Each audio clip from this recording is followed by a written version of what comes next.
The champagne flute shattered on the marble floor, and in that moment, so did my wife's entire world.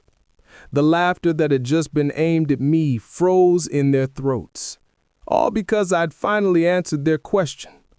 "What do you do all day?" they'd asked. "I own you," I said. Have you ever been made to feel small? Like your quiet confidence was a sign of weakness, and your choice to live a peaceful life was a mission of failure? This is a story for anyone who has ever been underestimated. It's about the nuclear power of quiet observation and what happens when the person everyone ignores decides to stop being invisible. If you know that feeling, hit subscribe. Let's begin. The Gala was a cathedral of avarice, each polished surface and forced smile reflecting a world I had consciously left behind. I stood apart, a silent sentinel in a sea of tailored suits, the weight of my own anonymity a heavier cloak than any I owned. The air thrummed with the low, predatory hum of deal-making and carefully veiled boasts. And at the center of it all, radiant and untouchable, was my wife, Isabel. Belle in a gown of sapphire silk was aflame, and her colleagues were the moths. She was a virtuoso in this environment, her laughter a calculated instrument, her gestures painting pictures of success and ambition. She belonged here. I was a relic from a different life, a piece of abstract art everyone politely ignored because they couldn't determine its value. A voice, slick with condescension and expensive scotch, slithered into my bubble of silence. Nate Weaver, hiding in the shadows again. I turned to face Damian Rhodes. He was everything I despised, meticulously groomed, surgically charming, with a smile that never reached his cold, calculating eyes. He stood with a small, powerful circle, including the weary-looking CEO of Omnicorp, Harrison Locke. "Just observing, Damien," I replied, my voice even. "Come, observe with us," he said, his tone patronizing. "We were just discussing Belle's latest coup. The woman is a force of nature. Makes you wonder what you do to keep up, doesn't it?"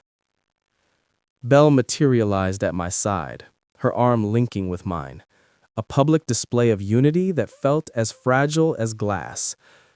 "Everything all right?" she asked, her smile brilliant and entirely for the audience. "Just marveling at Nate's serenity," Damien continued, his gaze sweeping over me. "Seriously, man, what's the secret? While Belle is out there conquering the market, what fills your days? Puttering in the garden? Writing the great American novel? Or just enjoying the early retirement?" He let the last word hang, dripping with implication. A few sycophantic chuckles rippled through the group. Harrison Locke offered a thin, non-committal smile, a man too comfortable in his throne to intervene. Belle's fingers tightened on my arm, a silent plead to endure, but her public mask remained perfectly in place. She was allowing it. She was, in her own way, sanctioning it. "Come on, enlighten us," Damien pressed, emboldened by the silence and the alcohol. "What's it truly like? Living in the shadow of such brilliance. Must be comfortable having a wife who's the real breadwinner. To just coast." The word coast was a spark on a gas trail. It wasn't just the word. It was the collective, nodding understanding in the eyes of the people around him. It was the way Harrison Locke didn't correct him. But most of all, it was the sound that came from beside me. A light, genuine laugh escaped Belle's lips. It wasn't a nervous titter. It was a sound of amusement. She was laughing with them. At me. at the man who had held her through panic attacks before major presentations, who had cooked her dinner after 14-hour days, who had built the very foundation upon which her confidence now stood. 15 years of shared history, of quiet sacrifices I'd made willingly, evaporated in that single traitorous sound. The love I felt didn't vanish. It curdled, transforming into something cold, hard, and shockingly clear.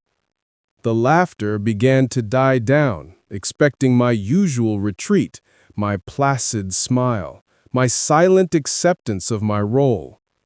Instead, I felt the calm settle over me, the kind that comes not from peace, but from a decision finally made.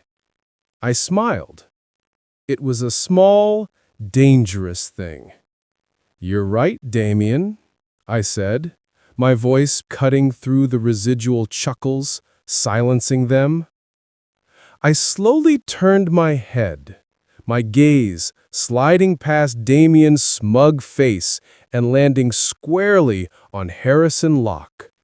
The CEO's expression shifted from vague boredom to acute discomfort.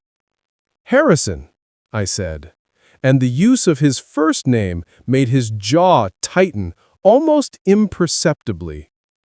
"What's it like for you, knowing that the man you just watched be called a coaster holds 82% of Omnicorp's voting shares?" The silence was instantaneous and absolute. It was a physical presence, sucking the air from the room. The color drained from Harrison Locke's face so completely I thought he might faint. His hand, holding a crystal tumbler of amber liquid, froze midway to his lips. Belle's grip on my arm vanished. "Nate, what did you just say?" Her whisper was strangled. "I believe I was clear," I replied, my eyes still locked on Harrison's horrified gaze. "Does it bother you that the deadbeat husband is the reason this company still exists? That every bonus, every stock option, every single dollar of profit that flows through this room originates from my goodwill?" Chaos then. A gasp from someone. The sharp crack of a glass hitting the floor. Belle was staring at me, her face a canvas of utter disbelief, her perfect composure shattered into a million pieces. Damien's smirk had been wiped away, replaced by the blank, uncomprehending stare of a man whose world had just been upended. I didn't wait for the questions to form. I straightened the cuffs of my shirt, gave my wife one last, long look, a look that held 15 years of love and the searing pain of its betrayal, and I walked away. My footsteps were the only sound, a steady, deliberate percussion against the stunned silence. Each step taking me further from the ghost I had been and toward the man I was about to become. The cool night air outside the hotel was a baptism. I inhaled deeply, the scent of the city, concrete, exhaust, distant rain, feeling more real than the cloying perfume of the Gala had ever been. My car, a silent, powerful machine, purred to life. My phone began to vibrate incessantly in my pocket. Isabel. I let it ring. The drive home was a tunnel of light and memory.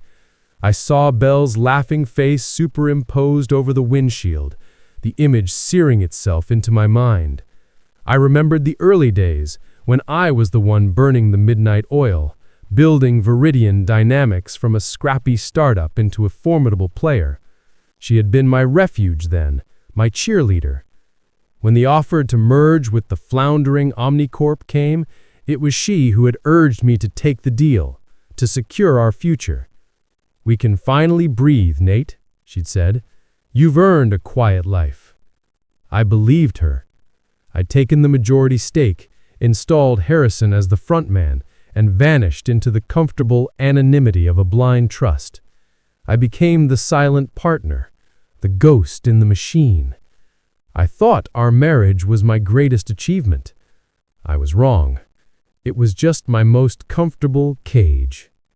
Our home, a stunning architectural feat perched on a cliffside, was dark and silent. Belle called it a lucky find, another half-truth I'd never bothered to correct. I went straight to my study, the one room she treated as my eccentric sanctuary, my playroom. The irony was a private joke that had long since lost its humor. Behind a section of the floor-to-ceiling bookshelf, hidden by a magnetic latch, was my truth. The digital safe hummed as it opened. Inside, instead of the forgotten novels or hobbyist gadgets Belle imagined, were the deeds to my past life, the proof. I laid the thick, leather-bound portfolio on the desk. The merger agreement between Viridian Dynamics and Omnicorp was on top. Harrison Locke's signature was there, a frantic scrawl from a desperate man. I hadn't crushed him then. I'd been generous. I'd taken 82% of the company, left him as the public face with a handsome salary, and retreated. I was the anonymous savior, and for years I'd enjoyed the freedom it afforded me. Freedom to be present for Belle, to be more than just a businessman. I had traded power for peace. Now, that peace felt like a prison sentence. My phone rang again. This time it was Samuel Cho, my lawyer, my friend, one of the 3 people on earth who knew the whole unvarnished truth. Nathaniel. Sam's voice was, as ever, a calm anchor in a stormy sea. I've just had a rather animated call from Harrison Locke. He seems to be under the impression that you've had some kind of public episode. Care to enlighten me? The episode is over, Sam, I said, my voice steady. The curtain has fallen. I see. What's the directive? I want a full forensic audit of Omnicorp. I want every executive salary, every corporate credit card statement, every consulting contract for the last 5 years laid bare. And I want an emergency meeting of the board of directors. It's time I introduce myself. Nathaniel, Sam said, a note of caution entering his tone. This is an irrevocable step. The anonymity you valued, the quiet life, it will be gone. This will change everything, particularly with Isabel. Everything has already changed, Sam, I replied, my eyes on the damning documents before me. She stood there and laughed while they eviscerated me. She built her career on the bedrock of my success and found my perceived failure to be a punchline. Make the calls, burn the bridges. The following morning, the kitchen was a stage set for a life that no longer existed. Belle was at the island, already armored in a sharp charcoal gray pantsuit, her attention locked on her tablet. Her coffee mug, the one that read "Boss" in bold gold letters, a gift she'd initially laughed at but now used with earnest seriousness, sat steaming beside her. "Good morning," she said, her voice carefully neutral, not looking up from her screen. "Morning," I replied, moving to the coffee maker. She finally lifted her gaze. The fear and confusion in her eyes were a turbulent sea beneath a thin sheet of ice. "Nate, about last night. We need to talk. We need to discuss what you said." "Let's not," I said softly, pouring my coffee. "It was a party. People drink. They say things they don't mean."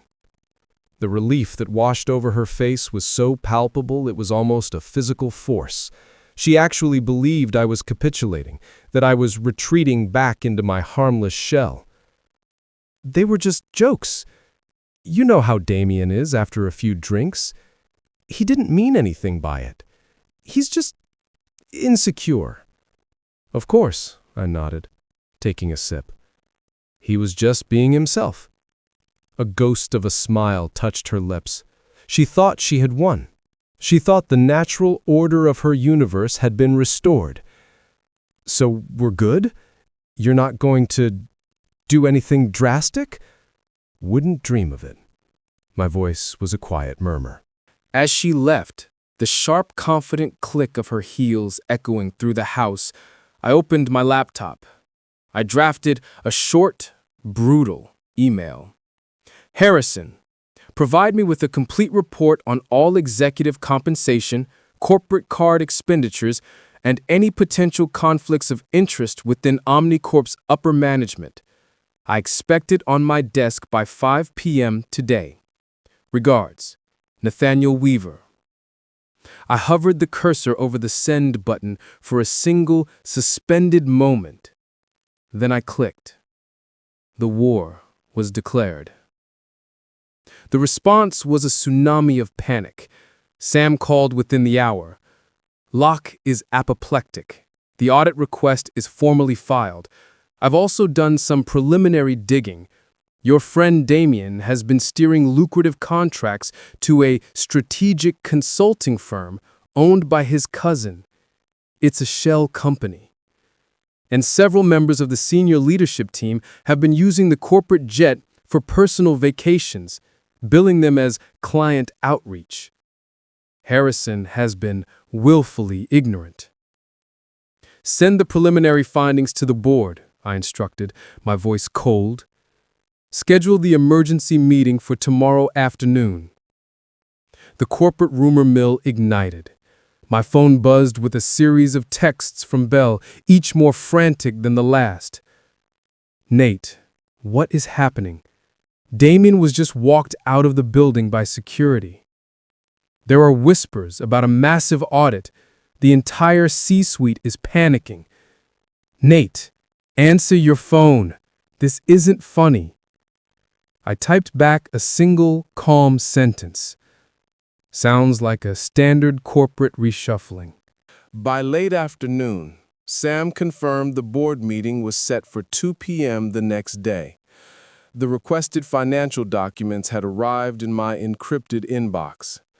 The picture they painted was one of staggering entitlement and systemic corruption, a culture that had festered in the shadow of my silent, seemingly indifferent wealth. The final text from Belle came as I was cross-referencing a series of dubious invoices. Just tell me this isn't you. My career is my life. You know that.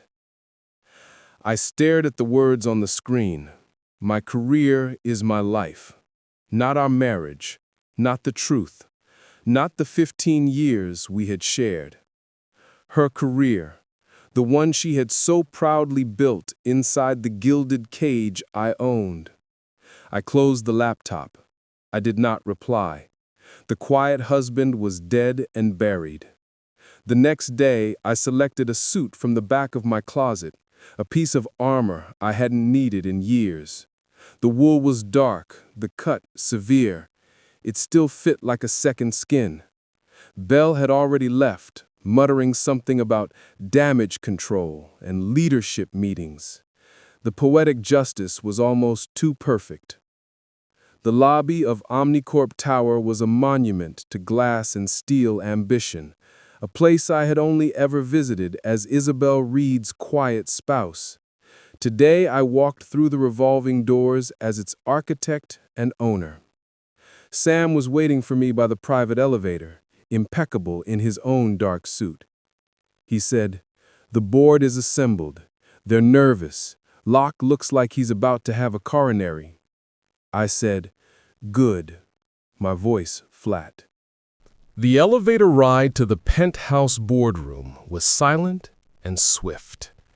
When the doors slid open, Harrison Locke was there, pacing a worn path in the plush carpet. He looked up, his face a sickly shade of gray. "Nathaniel," he stammered, mopping his brow with a handkerchief. "There's been a terrible misunderstanding. We can clear this up, I'm sure. Let's have a private conversation, just the two of us, and..." The time for private conversations was before you allowed your employees to publicly mock your principal shareholder, Harrison," I said, walking past him into the boardroom. The 5 members of the board looked up from the table, their expressions a mixture of irritation and curiosity. That irritation curdled into confusion, and then into dawning, horrified recognition, as Harrison, in a voice thick with dread, said, "Everyone, this is Nathaniel Weaver." The name landed in the room like a lead weight.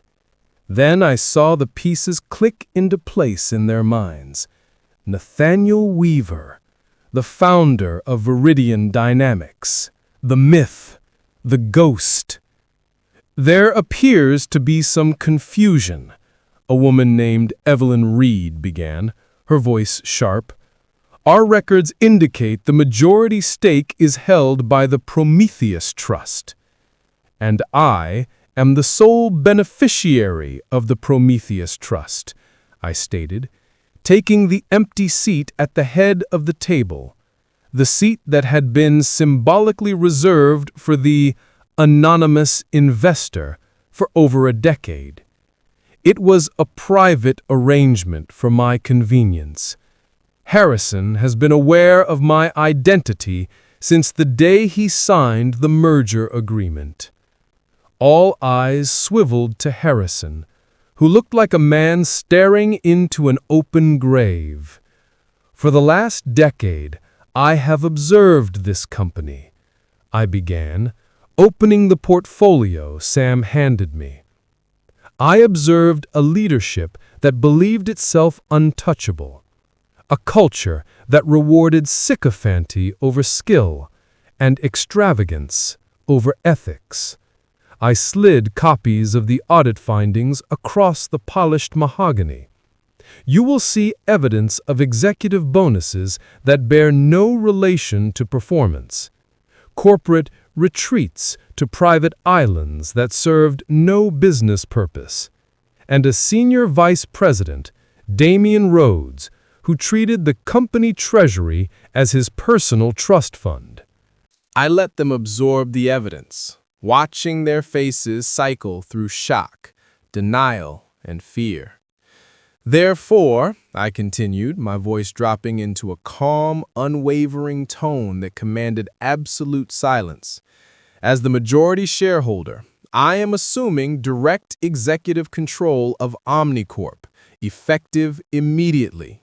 Harrison, your services are no longer required.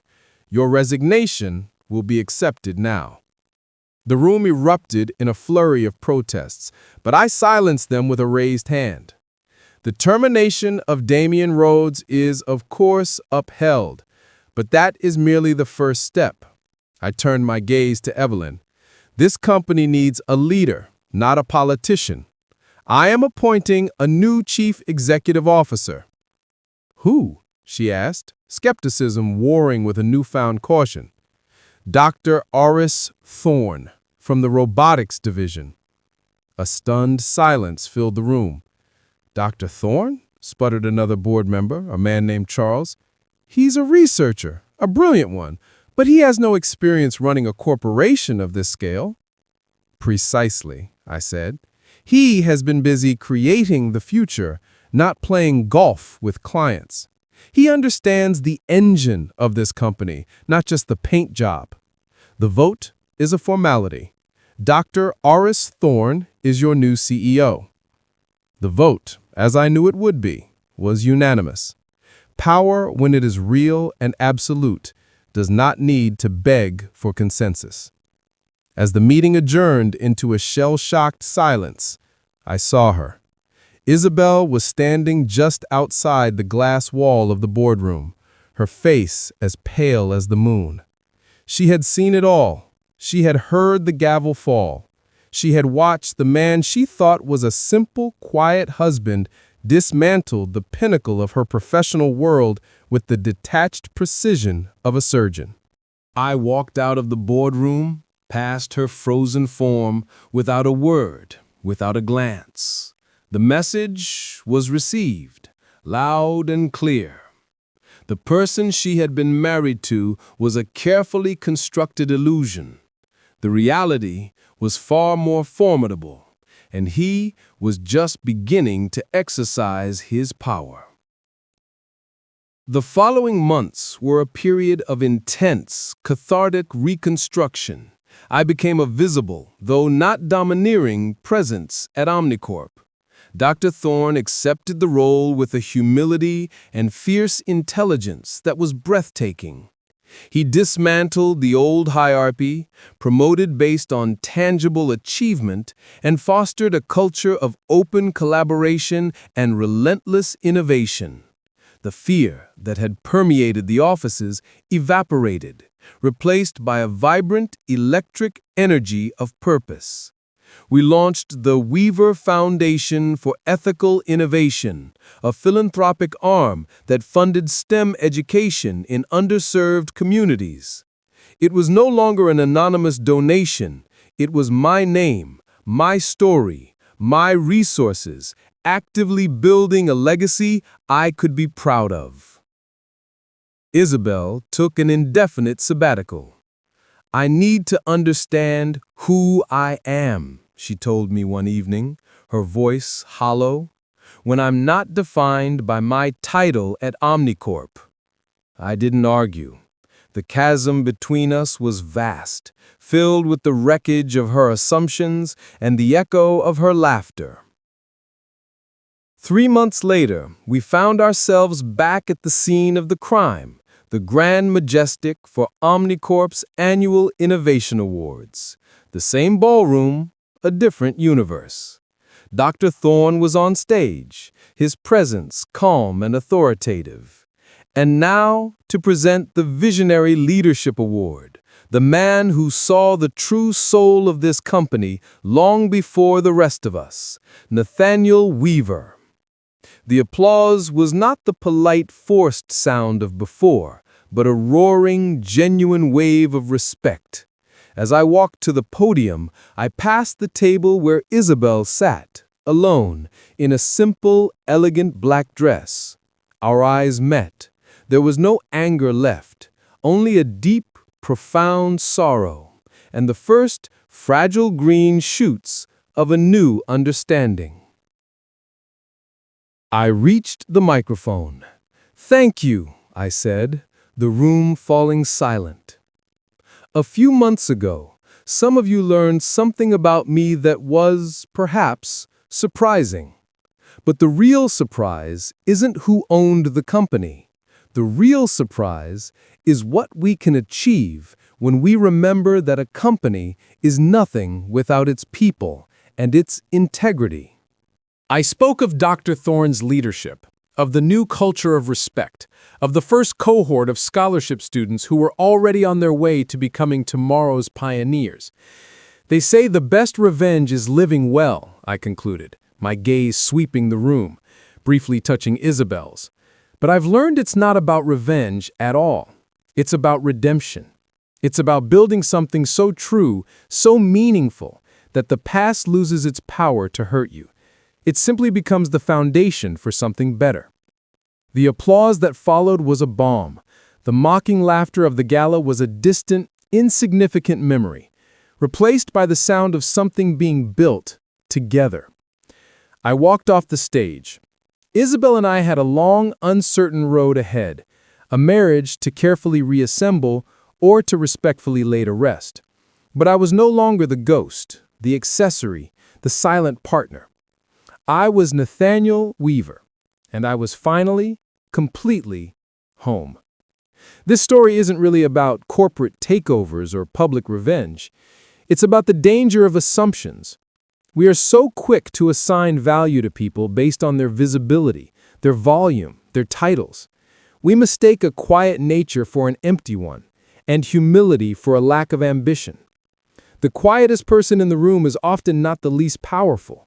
They're often the most dangerous because they are the ones who are truly listening, truly observing. Never underestimate the reservoir of strength that can lie behind a calm facade. The moment of revelation isn't for the world, It's for the person finally deciding to stop hiding their own light. What's the most surprising hidden strength you've ever witnessed in someone? Have you ever had a moment where you completely misjudged someone based on their outward appearance? Share your stories of underestimated power in the comments below. And if this story resonated with you, share it with someone who needs a reminder to never judge a book by its cover.